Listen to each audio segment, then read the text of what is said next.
Hey friends, it's Cherie, and today I'm going to be sharing with you my TeabyC subscription. Now, I received it a little early, so I'm really excited to be able to share it with you, and I've had the opportunity to test 2 of the teas, so I can tell you from my personal experience what I think about those teas. Before we get into the tea, if you're new to my channel, welcome. If you're a returning person, thank you so much for your continued support. All right, let's get into it. What I'm gonna do is first show you the teas. These are the teas that I received. On one side, there's this clear back so that you can see what the tea leaves look like. On the front, it gives you the name of the tea and the steeping instructions. In addition to those, you actually receive these little information cards that tell you how to prepare your tea and a little bit of history about the tea, which is so fun. All right, if you are interested in signing up for this particular tea subscription, do use my code, which is SEW&SIP, to save yourself $5 on your order. I do not get paid to create these videos. I don't have an affiliate link, but I do want to save you some money, so please do use that code. All right, now we're gonna start with the tea that I'm drinking right now, and that is the Safari Oolong, and I am enjoying this tea, you guys. So far, I have really been enjoying the Oolong variety that I've received in my subscription so far. This one is good because it has a really nice, strong flavor. I feel like last month's tea, which I believe was the Hairy Crab Oolong, that one had more of a mild green taste, and this one is a little bit more bold flavored. And this is the Safari Oolong, and it says that it has a garden floral rose with a vegetable spinach flavor notes to it. I would agree with that. It definitely has more of a green flavor to me, but it's a really good flavor, and I actually am drinking it for the first time without sweetener. I never add sweetener the first time I try a tea, and the sweetener that I generally add is a little bit of honey. This is one that I think I would add a little honey to, but I'm definitely enjoying it without the honey as well. One of the things that I found interesting about this particular tea, and tea in general, on the back of this card, it says that Kenya is the largest exporter of tea in the world.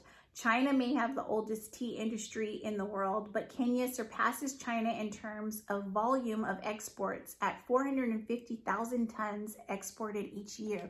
I had no idea that so many teas came from Kenya. It's so exciting to learn more about tea, and as I'm drinking it, a little bit of history and where it comes from. I really enjoy receiving these little information cards with my tea. So yes, this is the Oolong from Kenya. The next tea that I've already tried and I love is this Decaf Apricot. If you look closely, you can see that there's little pieces of fruit in this tea.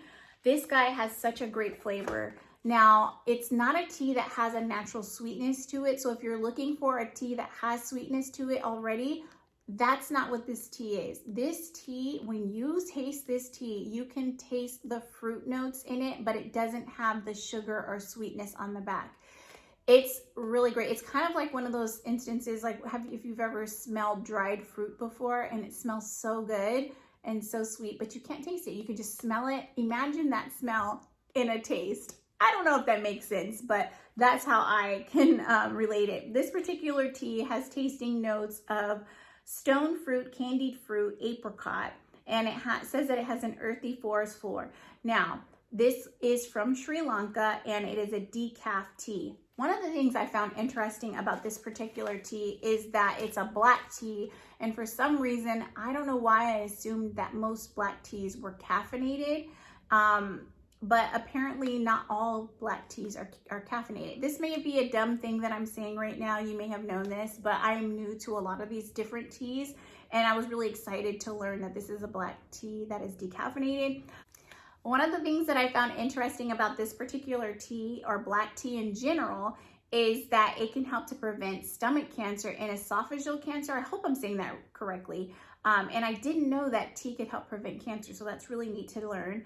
Also, it has antioxidants that lowers LDL cholesterol, which is also something that I didn't know. So if you're a person who wants to switch from coffee to tea, these are some additional reasons why you might want to. I think this is really great information that she included in here. And again, this particular tea is from Sri Lanka. It's so good, guys. It's so good.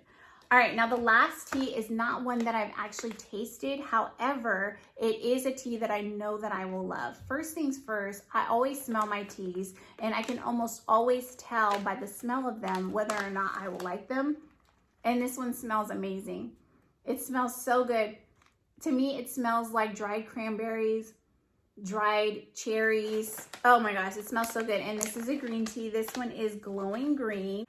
And the information card says that it has fresh candied, tropical, and coconut tasting notes. And so I know I'm going to enjoy this a lot. The caffeine level is light, so this is one that you can absolutely drink all day long. And this is one that I'll probably try tonight before I go to bed since it has low caffeine. And this one is also from Kenya. I'm so excited to try this one out. So those are all three of the teas that I received this month, and I could not be more pleased with the selection that was sent this month. All three of these will be enjoyed thoroughly. If you're interested in signing up for this tea subscription or purchasing tea from TeabyC's shop, please do use my discount code. Again, it is SO and SIP to save yourself $5. All right, thank you so much for watching this video. I hope you enjoyed it. Please have a wonderful day. Bye.